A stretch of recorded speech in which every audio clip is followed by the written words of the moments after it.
ये समझता हूँ, कोरोना काल में जो मुकदमे दर्ज हुए हैं वो सारे मुकदमे सुप्रीम कोर्ट के ऑर्डर पे सरकार ने कहा कि हम वापस ले रहे हैं, लेकिन क्योंकि हम लोग वैचारिक तौर पे सरकार से लड़ रहे हैं, केंद्र की सरकार की वैचार के खिलाफ, उनकी गलत नीतियों के खिलाफ और राज्य सरकार की भी गलत नीतियों के खिलाफ, इसलिए हमारे मुकदमे वापस नहीं लिए। प्रायोजक हैं cancer healer centre a new beginning. तो उसी मुकदमे में यहाँ जो साथी मेरे साथ थे, जबकि ये पूरा फर्जी मुकदमा है, झूठा मुकदमा है, उसमें वारंट हुए, उसी वारंट पे उसको रिकॉल कराने के लिए यहाँ आज आपके बीच। शिवानंद चौधरी के बयान पर आपने कहा था कि पश्चिम उत्तर प्रदेश में वो एक अलग अपना प्रतिनिधि बनाना चाहती है, बीजेपी की चाल है।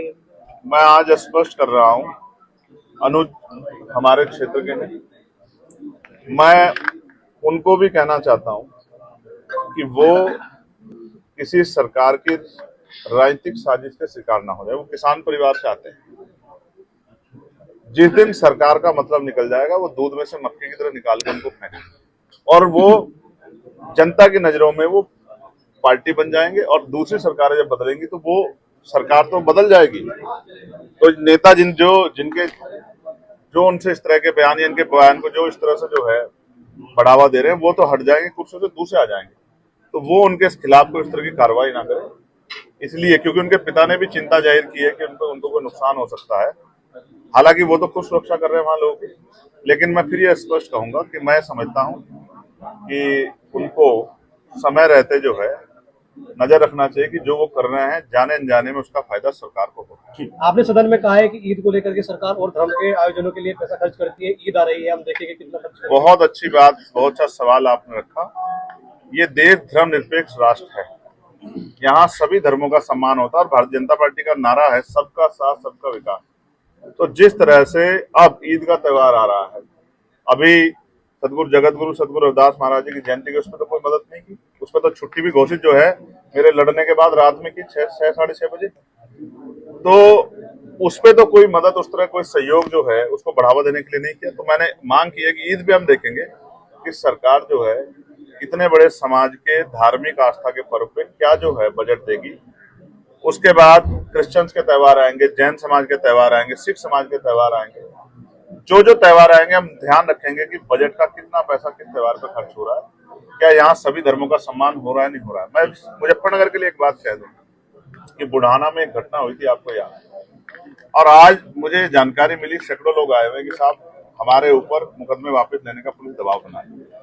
मैं पुलिस के अधिकारियों को कहूंगा कि ये व्यवहार उनका अच्छा नहीं। अगर वो इस तरह से लोगों को डराने का काम करेंगे तो फिर उनके खिलाफ भी एक बड़ा आंदोलन हम लोगों को जो है करना पड़ेगा, क्योंकि किसी को भी डराने का, धमकाने का, जोर जबरदस्ती करने का अधिकार संविधान किसी को नहीं है।